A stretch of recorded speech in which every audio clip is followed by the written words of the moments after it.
السلام علیکم every one, کیا حال چال ہے آپ سب کے؟ آئی ہوپ آپ سب بالکل ٹھیک ہوں گے۔ اس ویڈیو میں جو میرا آج کا ٹاپک ہے نا، وہ ہے کہ لائف پارٹنرز کے درمیان جھگڑے کیوں ہوتے ہیں اور ان کا سلوشن کیا ہے۔ سب سے زیادہ اسٹرانگ ریلیشن آپ کا اپنے لائف پارٹنر کے ساتھ ہے۔ آپ امیجن تو کریں اس رشتے کی اتنی ڈیپتھ ہے۔ ویسے ایک لائٹر ٹون میں آپ کو بتا رہی ہوں، دنیا میں ہر رشتہ سوتیلا ہو سکتا ہے۔ سوتیلی بہن، سوتیلا بھائی، ماں باپ، سوتیلی ساس، سوتیلا سسر، لیکن میاں بیوی کبھی سوتیلے نہیں ہو سکتے۔ یہ اتنا اسٹرانگ ریلیشن شپ ہے۔ دیکھیں نا، آپ اپنا سب کچھ ایک دوسرے کو سرنڈر کر دیتے ہیں، لیکن یہ ہے کہ تربیت کا نظام صحیح نہ ہونے کی وجہ سے ہمیں اس ریلیشن شپ کی نزاکتوں کا پتہ ہی نہیں ہوتا، ہمیں ایک دوسرے کی نیڈس کا پتہ نہیں ہوتا۔ اور ایک دوسری بات یہ ہے کہ یہ ریلیشن شپ جو ہے نا، دو ڈفرینٹ جینڈرز کے درمیان ہوتے ہیں۔ ان کے درمیان جو سائیکالوجی ہے نا، میل اور فیمیل کے درمیان، اس کے اندر ایک کراس ڈفرینس ہوتا ہے۔ اب آتے ہیں کہ ہماری مطلب لائف پارٹنر کی جو لڑائیاں ہوتی ہیں وہ کس بات سے شروع ہوتی ہیں۔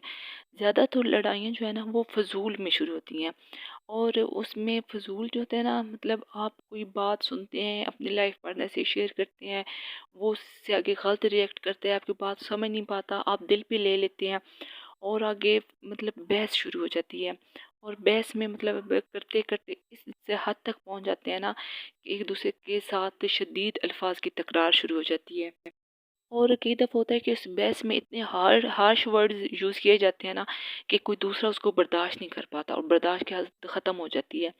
اس لیے اگر آپ بحث کر رہے ہیں نا، تو پیشنٹلی ایک دوسرے کی بات کو سنیں اور ہارش ورڈ نہ بولیں۔ اگر آپ سخت الفاظ بولیں گے نا، تو کوئی آدمی مطلب میاں ہوگا، بیوی ہوگا، برداشت نہیں کر پائے گا۔ اور اس سے یہ ہوتا ہے نا کہ اگر اپنے اس سے بحث سے نکلنا ہے نا، تو وہاں اس انوائرمنٹ سے نکل جائیں۔ جب تک جس آدمی پہ غصہ آیا ہوا ہو نا، اس سے بحث ہو رہی ہو، دو ہی چیزیں ہو سکتی ہیں۔ جب تک وہ آپ کو نظر آتا رہے گا اور آپ کے آرگومنٹس بڑھتے جائیں گے، اور جب ہمیں یہ لگتا رہے گا نا کہ یہ ہمیں مستقل ہرانے کی کوشش کر رہا ہے یہ شخص، تو ہم اپنی اور تیاری زور سے پکڑتے جائیں گے، مطلب ہم اس کے مقابلے میں اور بڑھ چڑھ کے بولتے جائیں گے۔ تو بحث سے جب شروع کرتے ہیں تو عقل سے شروع ہوتی ہے، مطلب تھوڑی سمجھداری سے ہم شروع کرتے ہیں۔ اور جب بحث جو ہے نا وہ پیک پہ پہنچ جاتی ہے نا، تو عقل پیچھے رہ جاتی ہے اور ایموشنز آ جاتے ہیں، ہم زیادہ ایموشنل ہو جاتے ہیں بحث میں۔ اور اس تکرار میں دونوں اتنا ہائپر ہو جاتے ہیں نا کہ اس کو ایک دوسرے کو تانا دینا شروع کر دیتے ہیں۔ تم نے فلاں موقع پہ یہ کیا تھا، میں نے ایسا نہیں کیا تھا، تم نے ایسا بولا تھا، میں نے ایسے جواب دیا تھا، تم نے فلاں موقع پہ میرے ساتھ زیادتی کی تھی۔ مطلب اس موقع پہ آپ کو 100 سال پرانی باتیں بھی یاد آ جاتی ہیں۔ اور اس میں پنجابی میں کہتے ہیں نا کہ آپ کی مت ماری جاتی ہے، بحث میں آپ کی مطلب مت ہی مار جاتی ہے، اور آپ کو کچھ سمجھ نہیں آ رہا ہوتا کہ آپ کیا کر رہے ہیں، غصے میں آپ اتنے ہو جاتے ہیں۔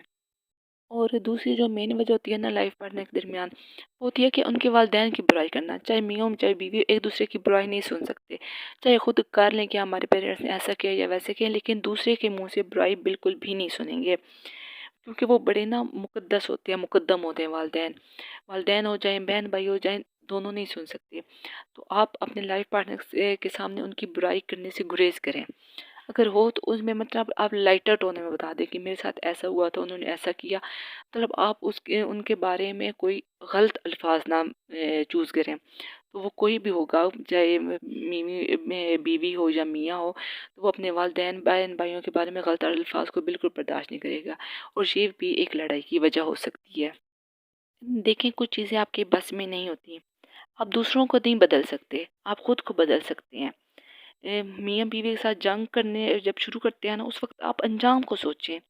آپ دیکھیں کہ اب ہم بحث تو کر رہے ہیں، لڑائی تو کر رہے ہیں، اس کا انجام کیا ہوگا۔ میاں بیوی وہ واحد رشتہ ہے جس میں ہارنے والے کی جیت ہوتی ہے۔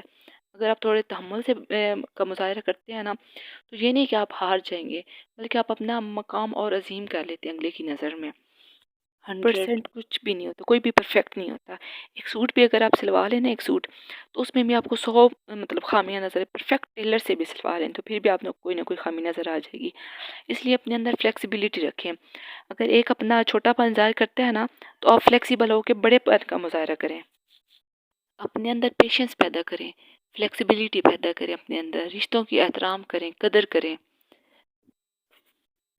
چھوٹی چھوٹی باتوں کو انا کا مسئلہ نہ بنائیں، چھوٹی چھوٹی باتوں پہ رشتوں کو مت کھوئیں۔ اپنا بہت سا خیال رکھیے گا، دعا میں یاد رکھیے گا۔ اللہ حافظ۔